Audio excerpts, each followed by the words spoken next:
CTET की special class में आज मैं आपके लिए लेकर आई हूँ ईवीएस के इम्पॉर्टेंट क्वेश्चंस। ये सभी क्वेश्चंस इम्पॉर्टेंट हैं क्योंकि ये प्रीवियस ईयर में आए हुए हैं।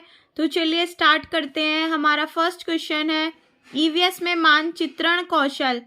तो ईवीएस में जो मानचित्रण कौशल है वो हमारा किस प्रकार से उपयोगी है बताइए। ऑप्शन यहाँ हमारा करेक्ट हो जाएगा बी, स्थानों की सापेक्ष स्थिति की समझ को विकसित करता है। नेक्स्ट है हमारा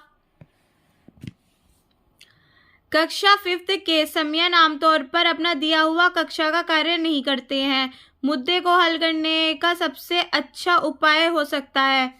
बताइए समयन जो है अपना होमवर्क नहीं कर रहे हैं, आप कैसे उसको दूर करोगे इस दिक्कत को, बताओ। एज ए टीचर क्या करोगे आप। तो इसका सही आंसर हो जाएगा हमारा सी, उसकी कठिनाई का पता लगाने और उसके अनुसार कक्षा कार्य को समायोजित करने के लिए उससे बात करें। नेक्स्ट है हमारा मुस्कान ने परिवहन में डीजल वाहनों का उपयोग निषेध होना चाहिए विषय पर एक वाद विवाद का आयोजन किया। मुस्कान के द्वारा इस विषय पर कक्षा में वाद विवाद के आयोजन का क्या उद्देश्य है, बताइए क्या उद्देश्य है उसका। ऑप्शन यहाँ हमारा सही हो जाएगा बी, यह इस मुद्दे पर छात्रों को कई दृष्टिकोणों की सराहना करने में मदद करता है। कुछ हजार साल पहले भारत में तालाबों के निर्माण के लिए अल-बिरूनी के अवलोकन के आधार पर कक्षा 5 में ईवीएस के पाठ्य पुस्तक में एक अनुच्छेद है। इस अनुच्छेद को शामिल करने का क्या उद्देश्य होगा, बताइए। ये ऑप्शन दिए गए हैं, क्यों इस अनुच्छेद को शामिल किया गया है बताइए। तो करेक्ट आंसर हो जाएगा हमारा ऑप्शन डी, यह शिक्षार्थियों को इतिहास में साक्ष्य की भूमिका की सराहना करने में मदद करता है। और ऑप्शन हमारा सही हो जाएगा ए और सी बी, बस बी ऑप्शन गलत है, ठीक है। तो ऑप्शन यहाँ हमारा डी सही हो जाएगा, ए सी और डी। नेक्स्ट है हमारा ईवीएस की एकीकृत प्रकृति सहायक है, बताइए किस में सहायक है। ईवीएस की जो प्रकृति है वो एकीकृत है, तो वो किस में सहायक है। इसका सही आंसर हो जाएगा डी, पाठ्यचर्या के भार को कम करने और शिक्षार्थियों को सार्थक पूर्वक सिखाने में। नेक्स्ट है निम्नलिखित में से क्या ईवीएस में आकलन का एक व्यापक संकेतक नहीं है। तो नहीं है पहचानना है हमें। ऑप्शन हमारे यहाँ सामने ये दिए गए हैं, बताइए क्या हो जाएगा करेक्ट आंसर। आंसर हो जाएगा बी, अवधारणा मानचित्रण। नेक्स्ट है हमारा पर्यावरण अध्ययन में प्रश्न करने को एक युक्ति के रूप में उपयोग किया जाता है, बताइए किस युक्ति के रूप में उपयोग किया जाता है। ऑप्शन सही हो जाएगा बी, कक्ष में जिज्ञासा को बढ़ाने के लिए। नेक्स्ट है हमारा अपनी कक्षा में 50 से अधिक छात्रों के साथ वाणी उन्हें एक ऐसी गतिविधि से जोड़ना चाहती है जिसमें सीखने को बढ़ाने के लिए अधिकतम संख्या में इंद्रियां शामिल हो।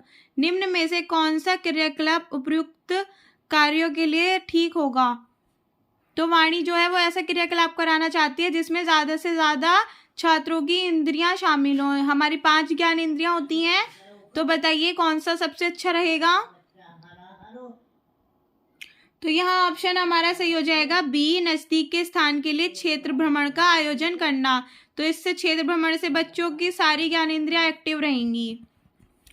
नेक्स्ट है हमारा इकरा अपने शिक्षार्थियों को ईवीएस में समाचार पत्रों और पत्रिकाओं को पढ़ने के लिए क्यों प्रोत्साहित करती है, बताइए क्यों प्रोत्साहित कर रही है इकरा। ऑप्शन डी करेक्ट हो जाएगा, ये शिक्षार्थियों को उनके अपने संसार से जोड़ने में सहायता करते हैं। नेक्स्ट है हमारा नीचे दिए गए राज्य में तोरंग का अर्थ जंगल है, बताइए कौन सा राज्य है जहां जंगल को तोरंग कहा जाता है। Option A Mizoram, sorry option B Jharkhand. तो ऑप्शन बी सही हो जाएगा हमारा झारखंड। नेक्स्ट है हमारा ये हमें क्वेश्चन दिया गया है सॉल्व करने का, तो आपको इसको सॉल्व करके देखना है। ये हमारा दिशा वाला क्वेश्चन है। और इस तरह के क्वेश्चन सीटेट में पूछे जाते हैं। इसका सही आंसर मैं आपको बता देती हूँ, इसका सही आंसर होएगा ए, पर आप इसकी प्रैक्टिस करके देख लेना, इस तरह का क्वेश्चन ज़रूर आएगा। आज हम मिर्ची के बिना भोजन की कल्पना भी नहीं कर सकते हैं, इसे व्यापारी कहाँ से लाए थे? तो ये क्वेश्चन भी रिपीटेड है गाइस, मुझे अच्छे से ध्यान है, मैंने पीछे भी आपको कराया है। तो हमारे यहाँ मिर्ची कहाँ से आई थी? दक्षिण अमेरिका से। तो ऑप्शन ए करेक्ट हो जाएगा। देखिए क्वेश्चन हमारा सॉल्व करने का है, ध्यान से पढ़िए। इस क्वेश्चन में जो फॉर्मूला लगेगा वो लगेगा चाल बराबर दूरी बटे समय, ये इसमें लगेगा फॉर्मूला इस वाले क्वेश्चन में, ठीक है।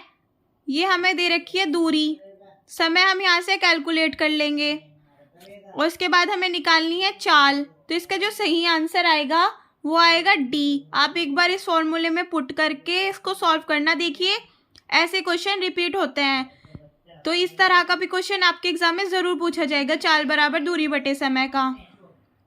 नेक्स्ट है हमारा, नीचे दिया गया कौन सा कथन मधुमक्खियों और छत्तों के विषय में सही नहीं है? तो हमें सही नहीं बताना है, क्या सही नहीं है? तो इसका आंसर हमारा हो जाएगा ऑप्शन डी, नर मक्खियाँ छत्तों के लिए अत्यंत महत्वपूर्ण होती हैं। तो नर मक्खियाँ छत्तों के लिए अत्यंत महत्वपूर्ण नहीं होती हैं। हमारे देश का संविधान निम्नलिखित में से किसके नेतृत्व में बनाया गया? तो हमारा जो संविधान बनाया गया था वो बनाया गया था डॉक्टर भीमराव बाबा साहब अम्बेडकर के नेतृत्व में।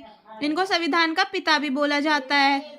तो उम्मीद करती हूँ गाइस वीडियो आपके लिए यूजफुल रही होगी, अपनी प्रैक्टिस करते रहिए। मिलते हैं नेक्स्ट वीडियो में। All the very best, thank you guys.